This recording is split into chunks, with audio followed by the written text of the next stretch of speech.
Returnal. So the first thing you need to know about Returnal is that it's a roguelike, which means you're going to die. A lot. And that's okay because every death is a chance to learn, improve, and push just a little bit further. The game drops you into this eerie, alien world where everything is trying to kill you. And I do mean everything. But instead of being frustrating, it's exciting. Each time you come back, the world changes, the environments shift, the enemies move differently, and you're left wondering what's around the next corner. It's addictive in the best way. The combat is fast, fluid, and incredibly satisfying. You've got all these crazy weapons and gadgets at your disposal, and each one feels unique, whether you're zipping around dodging neon bullet storms or pulling off a perfect shot midair. It feels like you're in a sci-fi action movie. It's chaotic, but in a way that makes you feel totally in control. Like, yeah, the odds are stacked against you, but you've got the skills to survive. The level design is so well done that even when you're running through the same areas multiple times, it never gets boring. You'll stumble upon ruins, weird alien tech, and these hauntingly quiet moments that make you stop and just look. There's this constant sense of, what happened here, that drives you to explore deeper. And this game is tough. It's not going to hold your hand or let you off easy. But when you finally overcome a challenging boss or make it further than you ever have before, it's the best feeling in the world. Crime Boss, Roguelike City. It's a first-person shooter with a focus on assembling your crew, planning jobs, and executing them with style. Think of it as a mix between a strategy game and an action-packed shooter, where every move you make can shift the balance of power in the city. The game revolves around taking control of Roguelike City's criminal scene. And trust me, it's no small task. It's all about the crew. Building your team isn't just about grabbing the biggest guns. It's about finding the right personalities, the right skills, and making sure they can get the job done when things inevitably go sideways. And let's be real, in this game, things will go sideways. One moment, you're sneaking through a high-security vault, and the next, alarms are blaring, and all hell breaks loose. That's where your crew comes in. Whether they're picking locks, cracking safes, or holding off the cops while you make your escape. The shooting mechanics are tight, and the adrenaline rush of going head-to-head with rival gangs or outrunning law enforcement is something you'll feel every time you play. But what really sets it apart is how dynamic the gameplay feels. Every heist, every skirmish, every encounter feels like a high-stakes gamble. Do you go in guns blazing, or do you try to play it smart and quiet? The game lets you approach situations however you want, but Roguelike City has a way of punishing overconfidence, so be ready to adapt. And then there's the strategy layer. This isn't just about being the best shot or pulling off flashy heists. It's about building a criminal empire from the ground up. Numata. I went in thinking it was going to be your typical first-person horror experience, but it's so much more than that. The game has this incredible way of messing with your mind, and I love how it plays with psychological horror. Not just cheap jump scares. Don't get me wrong, there are definitely moments that'll make you jump, but it's the slow burn that really sticks with you. One thing I really appreciated, you're kind of left to figure things out on your own, which adds to the immersion. The puzzles are clever without being frustrating, and they're tied into the story in such a cool way. You're not just solving random puzzles for the sake of it. They're woven into the narrative, and they make you feel like you're uncovering more about what's really going on. And the story? It's super mysterious and keeps you guessing. I love that it's not immediately clear what's happening. There's this deeper, almost philosophical layer to it that kept me hooked. You start piecing things together as you go, and the more you learn, the creepier it gets. I remember getting to certain parts and being like, wait, what is going on? But in a good way, where it pushes you to keep exploring. The game also plays around with reality a lot. And I think that's one of its strongest points. There were moments where I wasn't sure if what I was seeing was real or if it was just in the character's head. It messes with your perception, which is perfect for a horror game. It really feels like you're experiencing a psychological breakdown, and it's a ride from start to finish. It's one of those games that sticks with you after you finish playing, making you think about the story and what it all means. Ghostrunner 2. If you've ever wanted to feel like a cyberpunk ninja with the reflexes of a cat and a katana that slices through anything, Ghostrunner 2 is going to be your jam. So, picture this. You're running through this gritty, neon-soaked dystopian world, slicing your way through enemies with style. This isn't your average action game. Ghostrunner 2 demands precision, speed, and that satisfying rhythm, where every move you make feels like it's part of one smooth flow. It's like you're dancing with death, and the game just pulls you right into the zone. Every jump, every slide, every slice has to be on point, and when you nail it, you feel like a total boss. One thing I really love about Ghost Runner 2 is how it mixes up the action without losing that signature high-speed parkour meets swordplay vibe from the first game. You're still running up walls, dodging bullets, and taking out enemies with a single slice, but the environments are more varied, and there are some wild new mechanics. Like, let's talk about the bike sequences. Yes, you get a badass motorbike. These sections are crazy intense, and they really add a fresh layer to the gameplay. Imagine zooming through narrow passageways on a bike at ridiculous speeds, dodging obstacles and jumping ramps. It's pure adrenaline, and it breaks up the swordplay sections perfectly. Now, I'll be honest, this game is tough, but it's that good kind of tough, where every death just makes you want to try again and do it better. The controls are tight, and you feel like every success is completely in your hands. Enshrouded. So the basic idea is you're in this world that's been taken over by this weird fog called the Shroud, and you're one of the last survivors trying to push it back. What I love is that it's not just about surviving. You're also uncovering the story behind what happened to this world. The deeper you go, the more you learn, and it's got that perfect mix of exploration and discovery. I found myself just wanting to wander off the beaten path to see what secrets I could find. What really sets Enshrouded apart for me is how it blends survival and RPG elements. You've got your base building, gathering resources, and crafting. But then you're also leveling up your character, unlocking abilities, and taking on these pretty intense enemies. It feels like a solid mix of genres, so if you like both survival and RPGs, it's kind of a dream combo. What's also great is how much freedom the game gives you. You can focus on survival and base building if that's your thing, or you can dive headfirst into combat and exploration. There's a nice balance between managing your resources and going out to face the world. It's not overly punishing either. It gives you enough challenge to feel rewarding, but doesn't make you feel like you're constantly struggling. And the multiplayer, it's a blast. Playing with friends makes everything even better, especially when you're working together to build a base or taking on tougher enemies. There's something about surviving and exploring with your crew that makes the whole experience feel more dynamic.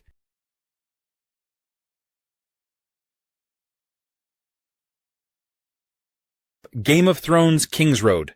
If you're a fan of Game of Thrones and love video games, this one is definitely worth checking out. Imagine getting to dive right into Westeros, exploring the lands, and stepping into the shoes of a character who's navigating all the chaos and drama the realm has to offer. You get to make choices, go on quests, and interact with some of the most iconic figures from the show. No spoilers here, but trust me when I say you'll be hooked on what this game offers. You're going to start off choosing one of 3 cool character classes. First up, we've got the Knight. Heavy armor, sword in hand, and ready to take on whatever enemies are thrown your way. If you're more of the sneaky type, the Assassin is the perfect fit. You'll be slinking through shadows, doing high damage attacks when no one's looking. And if you prefer a bit of a mix, the Sellsword is your guy, focusing on quick, ranged attacks that give you the upper hand from a distance.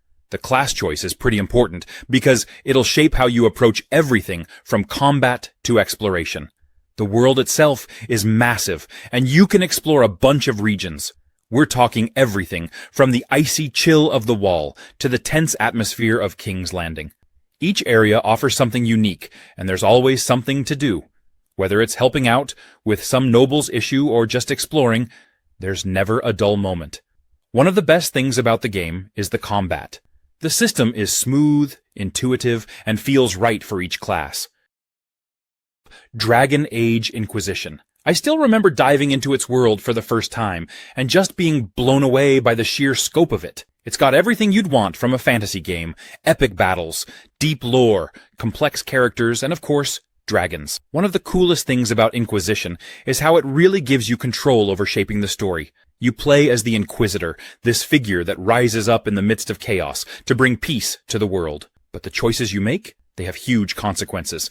Every decision feels like it matters, whether it's deciding who to ally with or how to handle conflicts within your own party. It's classic BioWare, but on an even bigger scale. Combat is another thing that stands out.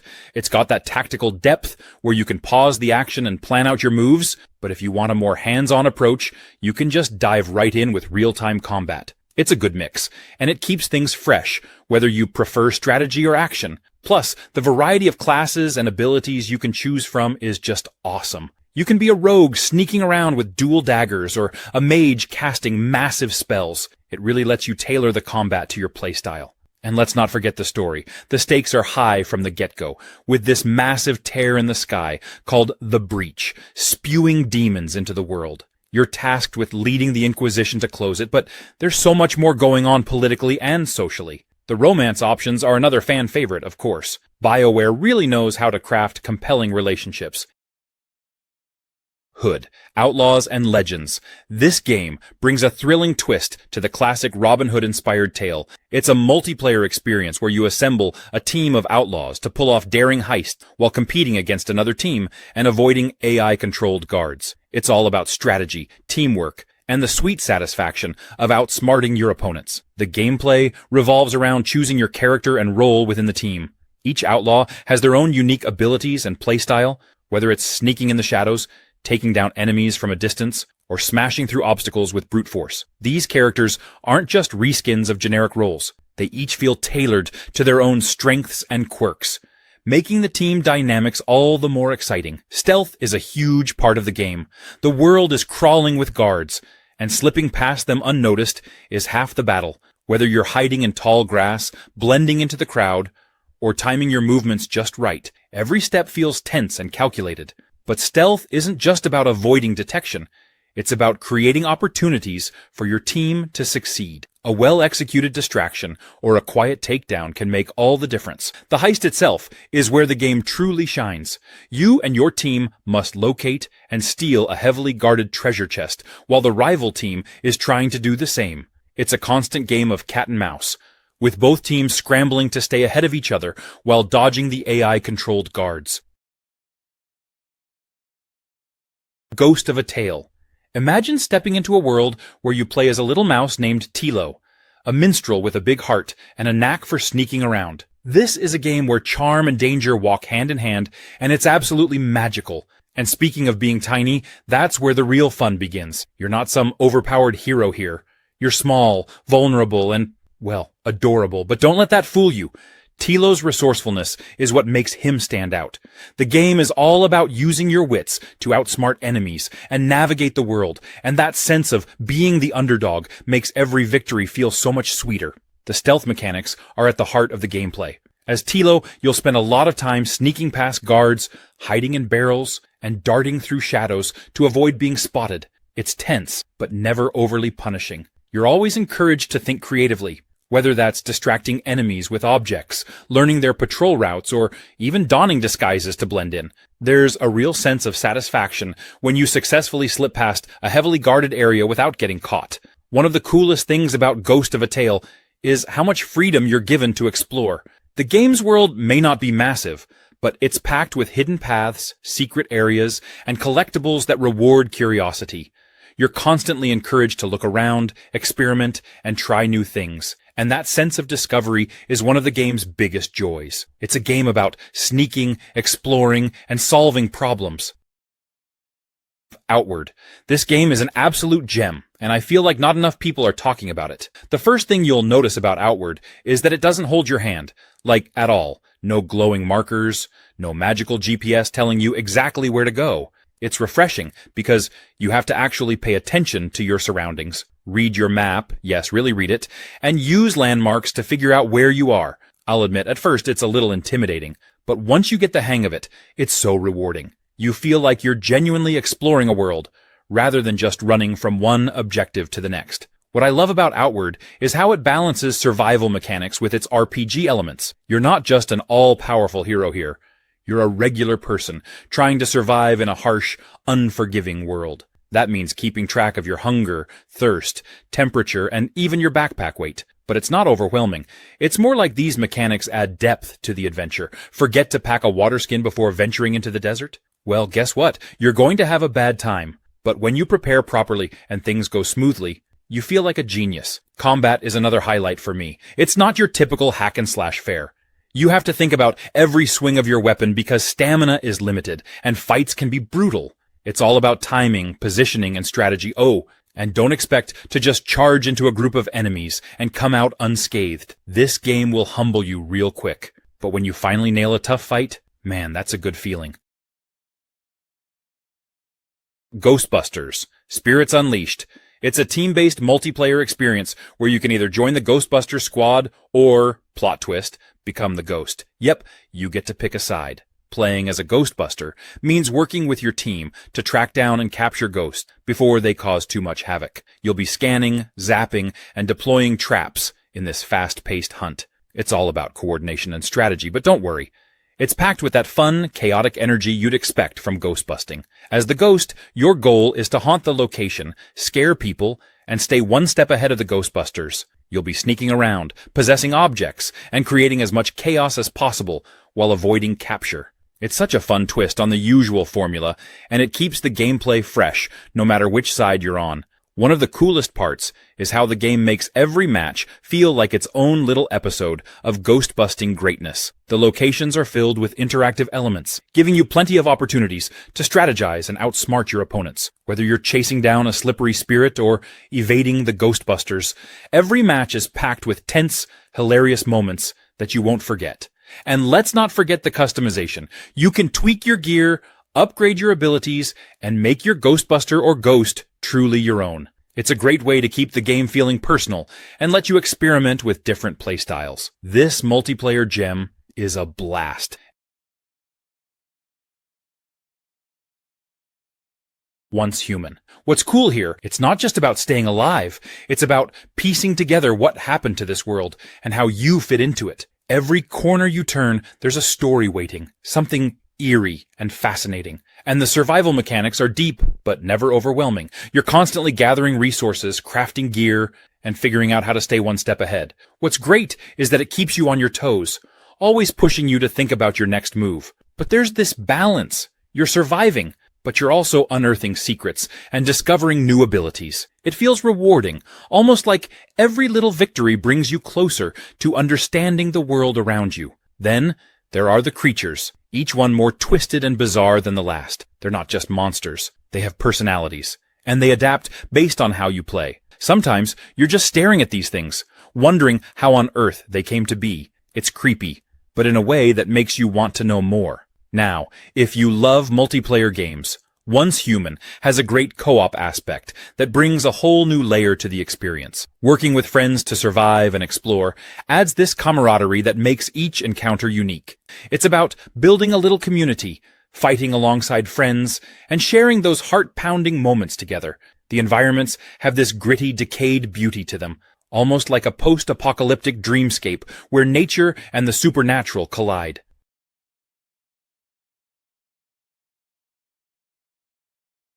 The Forgotten City.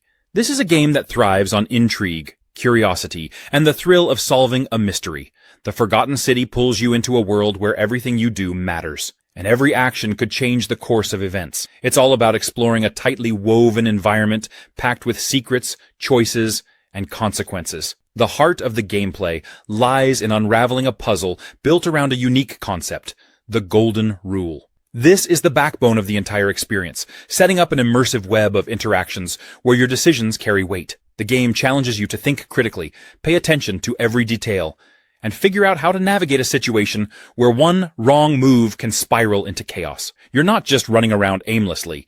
Every corner, every character, and every piece of dialogue offers a clue or a thread to follow. The NPCs are where things get really interesting.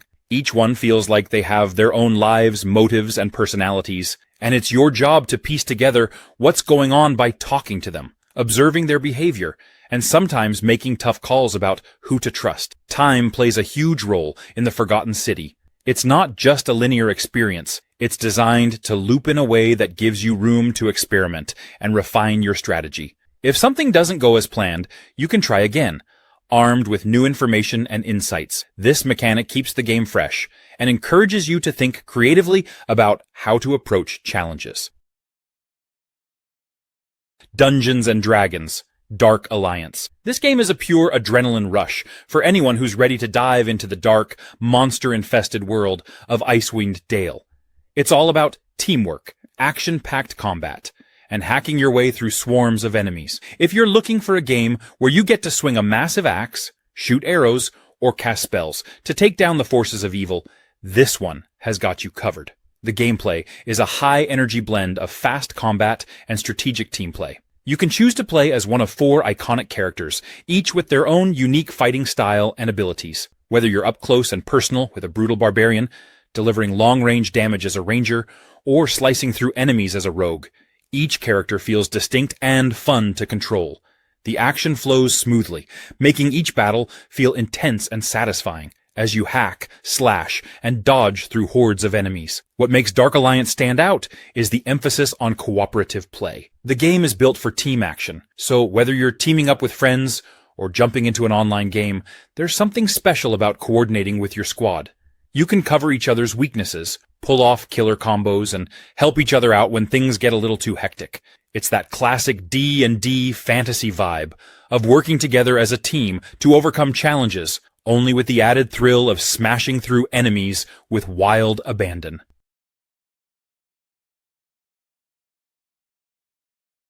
Asterigos. The game is about exploration and mastery. You'll find yourself navigating the sprawling city of Aphis, a place steeped in mystery and packed with secrets. The world here feels alive, like every corner you turn and every path you take is pulling you deeper into its lore. You'll encounter towering enemies, solve environmental puzzles, and uncover treasures that make every detour feel worth it. The combat is where the game truly shines. It's not just about swinging weapons and dodging attacks. It's about adapting. The game hands you a variety of weapons, each with its own unique playstyle, and lets you mix and match to suit how you want to take on challenges. Whether you prefer the precision of a spear, the raw power of a hammer, or the agility of dual blades, the options are there, and they all feel satisfying to master. What's really cool is how Asterigos keeps you engaged with its challenges. The enemies here aren't pushovers. They demand your attention and reward patience and skill. Boss fights, in particular, are these epic encounters that feel equal parts puzzle and test of reflexes.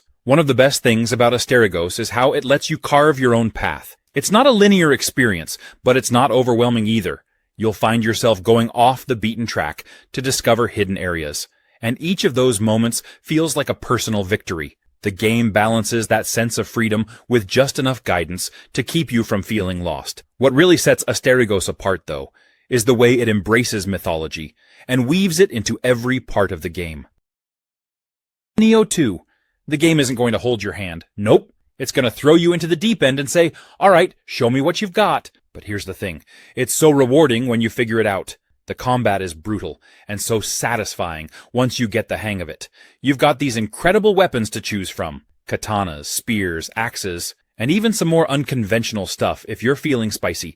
Each one feels totally unique, and the game lets you play around until you find your favorite. For me, the dual katanas are where it's at. Nothing feels cooler than slicing through enemies like a total ninja.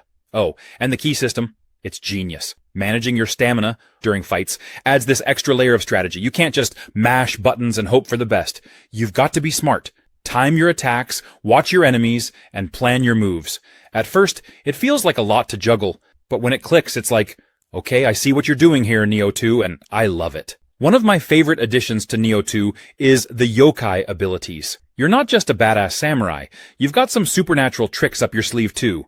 These abilities let you unleash devastating attacks, or turn the tide of battle when things get hairy. It's like, oh, you think you're tough, Mr. Demon? Watch this. It makes every fight feel dynamic, and gives you even more ways to experiment with your playstyle. The environments are steeped in Japanese mythology, and every area feels like a mix of history and fantasy. You've got eerie forests, ancient temples, and fiery hellscapes, each teeming with danger and hidden secrets.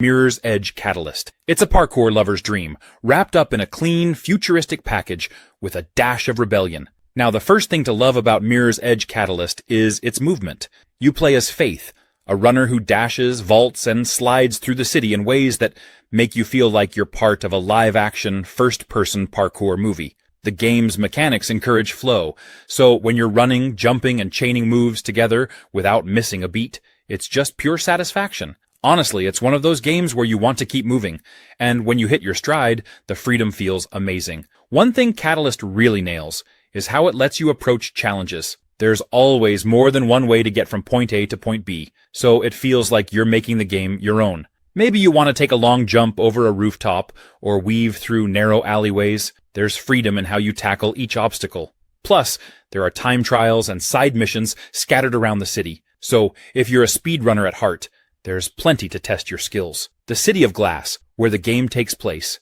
is a work of art. It's a super clean, almost clinical, futuristic landscape that somehow still feels vibrant and alive. The design team went for a minimalist style, with splashes of color that guide you through the world, making every jump and turn feel like it's part of a bigger, sleek canvas. Glass is structured as an open world in Catalyst, which means you can explore its rooftops and hidden pathways at your own pace. Super Mario Odyssey, a game that feels like pure joy packed into a digital adventure. This isn't just another Mario game. It's a celebration of everything that makes Mario an icon, while also bringing fresh ideas that make it feel totally unique. The concept of Super Mario Odyssey is genius. You're not just hopping and bopping through levels anymore.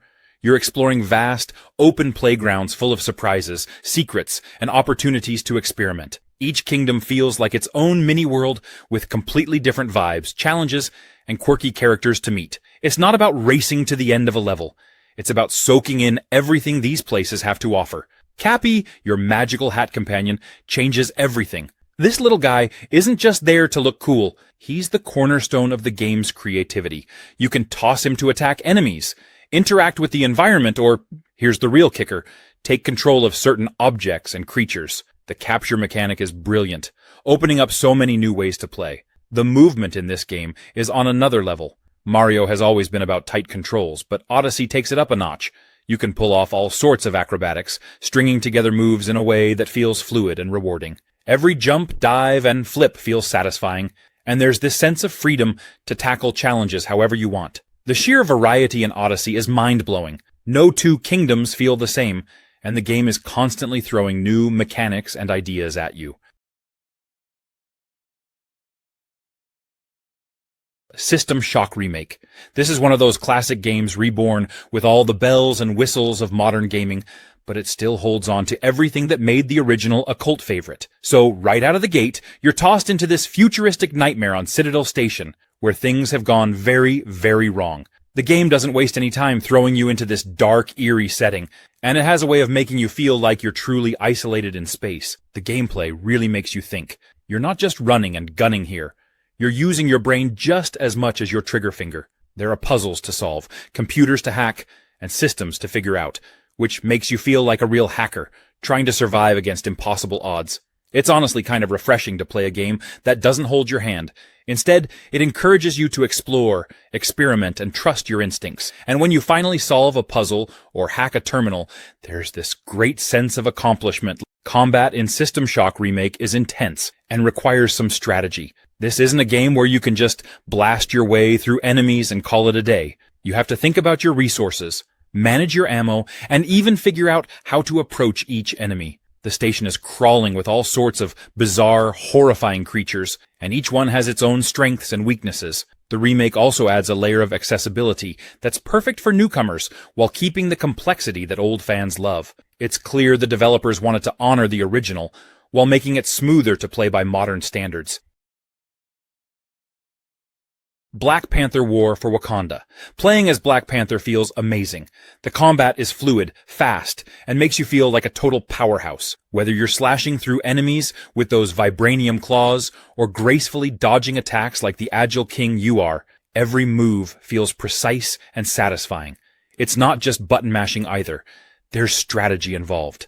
One thing I really appreciated is how accessible this game is. Whether you're a diehard Marvel fan who knows every line from the comics or just someone who loved the movie, the game welcomes you in.